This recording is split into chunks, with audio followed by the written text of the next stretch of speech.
Queridos, a paz do Senhor Jesus, eu gostaria de estar compartilhando um texto da Palavra de Deus com você. Gostaria de trazer algo para que o seu 2025 seja um ano memorável, um ano de fé, um ano de força e perseverança. É o que nós estamos precisando. Medite nesse texto, medite nessa palavra, que será em poucas palavras, mas medite que Deus falará ao seu coração. Um texto bem conhecido, do capítulo de número 1 do livro de Jeremias, do seu verso 5 diz: Antes que eu te formasse no ventre materno, eu te conheci. Antes que saísse da madre, te consagrei e te constituí profeta às nações.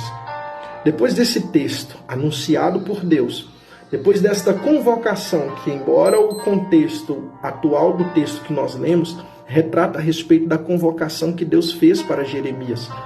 Deus chama Jeremias, mesmo ele sendo pequeno, mesmo ele talvez sendo frágil, mesmo talvez a circunstância não fosse favoráveis, as escolhas das quais Deus estava trazendo à tona ali e descrevendo a respeito deste moço, descrevendo que ele foi consagrado, que ele foi escolhido ainda informe. O Senhor o entregou como profeta consagrado às nações. Percebe-se uma coisa que, embora depois que Deus dara essas argumentações, as queixas de Jeremias, elas não pegam Deus de surpresa. Embora Jeremias se queixando de que ele era uma criança, que ele era pequeno, que ele não sabia falar, Deus ele ainda tem argumentos plausíveis para Jeremias, dizendo: as palavras que você vai dizer não são palavras suas, eu vou colocar na sua boca. Aonde você for, não vai ser você que vai ir por livre e espontânea vontade, eu te levarei. Ou seja, embora Jeremias trazendo queixas a Deus, Deus ele dá confirmações de que o ministério de Jeremias era um ministério chamado por Deus. Assim como nós, nos nossos dias atuais, passamos por tantas adversidades, por tantas situações e lutas difíceis, das quais nos faz queixar-se, das quais nos faz duvidar da nossa chamada, nos faz duvidar da fé, nos faz duvidar e questionarmos tantas coisas. Mediante as situações ruins a qual nós enfrentamos, a qual nós passamos, são situações das quais muitas das vezes nós olhamos para um lado, olhamos para o outro e não observamos e não vemos Deus. Assim como Hagar no deserto, quando Deus abre a visão de Hagar, o poço estava do lado dela. Ela deixa o seu filho a uma certa distância e vai para outra certa distância para que ela não pudesse ver o seu filho morrer. Para que ela não pudesse ver o seu filho chorando, se queixando de água, de fome e passando por situações difíceis. Mas o texto diz que Deus abre a visão de Hagar e o poço estava diante dela, o poço estava diante dos olhos dela. Mesmo mediante a uma situação difícil, tudo aquilo que precisou na vida daquela mulher era simplesmente para que ela pudesse abrir os teus olhos mediante as situações difíceis que ela estava passando e que ela iria enfrentar. Tudo, meus irmãos, às vezes que nós precisamos é abrir os nossos olhos na situação difícil que nós estamos vivendo. Nós precisamos de abrir os nossos olhos e enxergarmos Deus em todas as situações difíceis que nós estamos passando ou iremos enfrentar, porque Deus está conosco. Romanos capítulo 8, versículo 28 diz que todas as coisas contribuem para o bem daqueles que amam a Deus. As coisas ruins, todas as coisas, elas contribuem para o seu bem. Assim como tantos profetas passaram por situações difíceis, mas o que fizeram desses moços vitoriosos em todas as situações foi porque eles perseveraram. Foram porque eles se manteram firmes e fiéis na palavra da qual Deus ele tinha decretado a respeito de cada um desses profetas.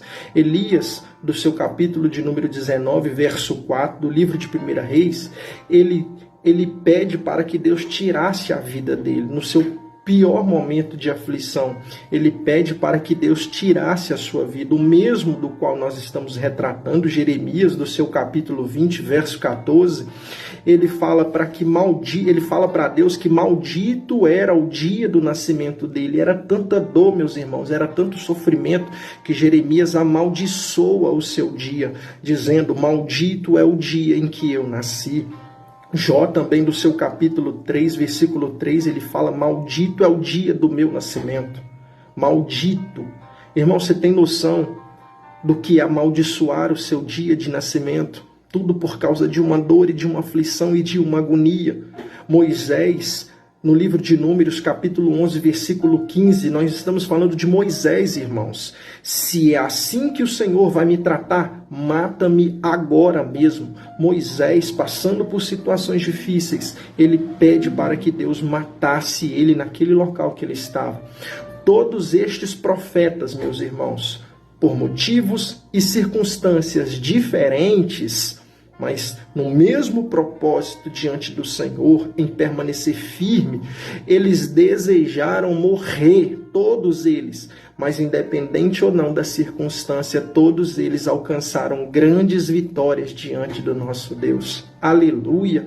Irmãos, o desânimo desses homens eram tão profundos, a dor, o desespero, meus irmãos, as tempestades que esses homens passaram eram tão grandes, eram tão agonizantes que estes homens, mesmo passando por tantas situações difíceis, as dores não destruíram eles. E Deus me manda dizer para você que a dor que você está passando, a agonia que você está passando, a tempestade que você está enfrentando é para forjar o caráter que o Senhor colocou sobre a sua vida. Nada dessa dor, nada dessa agonia, nada dessa aflição vai destruir você. Deus chamou você como um profeta, Deus chamou você separado, Deus escolheu você, mesmo com a situação, mesmo com a circunstância, mesmo com a sua realidade, Ele não te escolheu por acaso. Essa tempestade que você está passando, enfrentando, é uma tempestade que está forjando o seu caráter para que você seja, para que você esteja na direção e no alinhamento certo que Deus quer da sua vida. O seu nascimento, ele não foi por acaso. Deus não chamou você por acaso, meus irmãos. Deus tem um grande propósito na sua vida e Ele vai cumprir todas as coisas que Ele prometeu a você. Uma palavra que eu deixo para você: seja forte e corajoso. Não desista, ainda que a circunstância, ainda que a tempestade tenta te afundar, ainda que toda dor, ainda que toda a realidade que você esteja passando, que você esteja enfrentando, Deus me manda dizer que tudo contribui para o seu bem, tudo contribui para o bem daqueles que amam a Deus. E contribuir fala de cumprir-se na íntegra, de acordo com a sua necessidade, seja ela boa, seja ela ruim, todas as coisas contribuem para o bem daqueles que amam a Deus. O Senhor tem coisas grandes para realizar na sua vida no ano de 2025. Não desista, permaneça firme no Senhor, porque grandes coisas Ele irá fazer se você não recuar. O que esses homens tiveram em comum? Desejaram a morte, desejaram simplesmente ser retirado deste mundo porque a dor era grande. Mas o que eles têm em comum é que todos eles perseveraram, permaneceram firmes no Senhor, e grandes coisas estes homens viveram diante do Senhor. Deus tem coisas grandes para realizar na sua vida. Deus abençoe.